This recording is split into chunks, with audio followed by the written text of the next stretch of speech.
Good evening, guys. This is Mr. Holmes getting ready to talk to you guys about how to simplify complex fractions. What I would like to do is start off by defining what a complex fraction is. By definition, a complex fraction is a fraction that contains another fraction in its numerator and or denominator. In order to simplify complex fractions, one of the prerequisites would be to know how to add and subtract rational functions.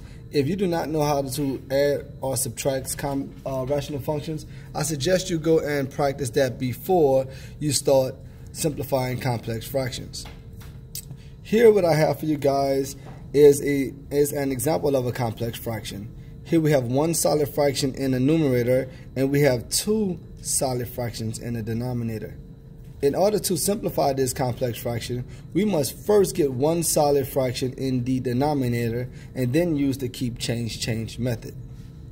So before I go into solving this, I want to explain what the keep change method is, something that you probably learned back in elementary school. So here I have an example of the keep change method. Here at the very top, we have 1 divided by 2, 1 over 2 divided by 3 over 5. In elementary school, you should have learned to keep the first fraction the same, change the division sign to multiplication, then take the reciprocal of your second fraction. From here, you would simply multiply across. Numerator times numerator, denominator times denominator. Here, 1 times 5, this yields 5. 2 times 3, this yields 6. We end up with 5 divided by 6. This is the keep change method. All right.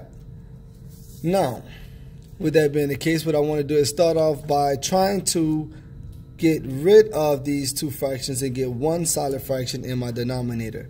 In order to simplify a complex fraction, we must first get one solid fraction in the numerator, one solid fraction in the denominator, then use the keep change method.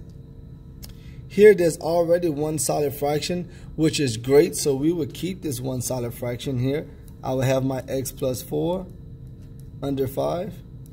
Here, however, I have 1 over x plus 4 plus 2 over x. I need to get this to become one solid fraction.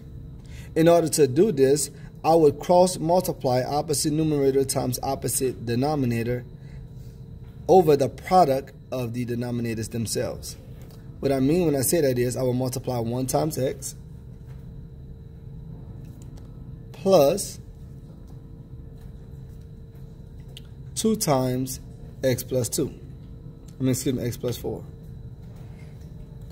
All divided by the product of both denominators. Now, when you take the product of both denominators, what I don't want you to do is go and distribute, because then you will have to factor back out. You would just actually put the factors of the denominators right next to one another. All right. So from here, notice what we're doing now is we're working to get one solid fraction in the denominator. We already have one solid fraction in the numerator.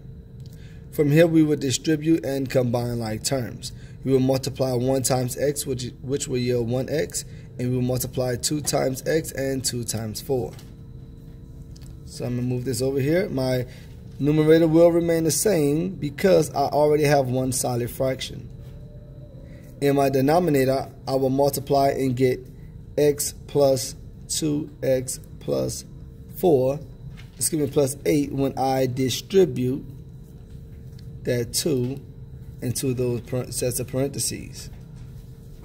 All over x times x plus 4. Last thing we will have to do here is to combine like terms. Here my like terms in my numerator is 2x and x. My top numerator again will remain the same for now. X plus 4 will lie under 5. Here 1x plus 2x, this will yield 3x plus 8 over x times x plus 4. Now we have one solid fraction in your numerator. We have one solid fraction in the denominator. When it's like this here, we can go ahead and use the keep change method. What I mean when I say that is my my numerator at the top will remain the same. I will keep that one the same.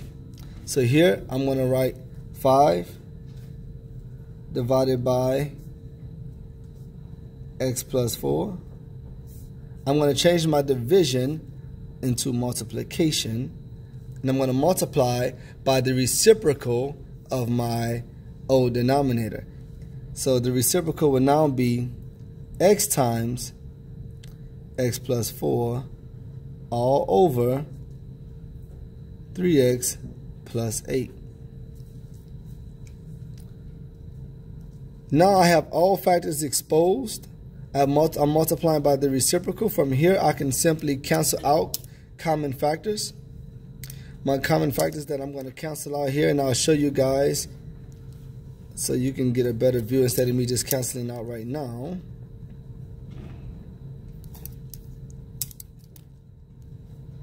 I'm going to rewrite this as 5x times x plus 4 all over x plus 4 times 3x plus 8. I'm going to cancel out all common factors. My common factors in this case is simply x plus 4. You got to look for common factors in the numerator and denominator. What remains will be part of your final answer. In this case here, what remained for me was 5x. So underneath here, I'll write 5x divided by 3x plus 8. That's part of my final answer. Whatever I divided out, I would set that equal to 0 and solve. In this case, it will be x plus 4 is equal to 0. So I know in this case, my x value cannot be equal to, when I solve this for x, -4. And there you have it, guys. This is a prime example of how to simplify a complex fraction.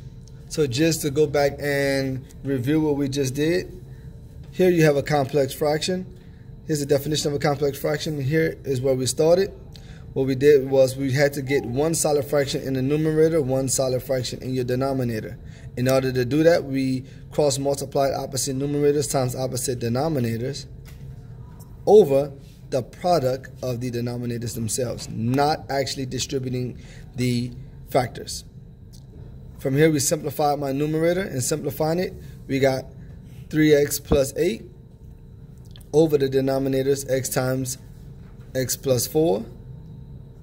Now we have one solid fraction in your numerator, one solid fraction in your denominator. Both fractions are simplified, so we can use the keep, change method. So I kept my numerator, my first fraction, the same. I changed my division into multiplication. I multiplied by the reciprocal.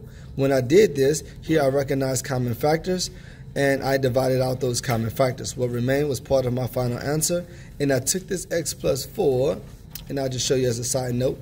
I took the x plus 4, I set it equal to 0, and I solved it, and I got x was equal to -4. So I now know what the value of x cannot be equal to, -4.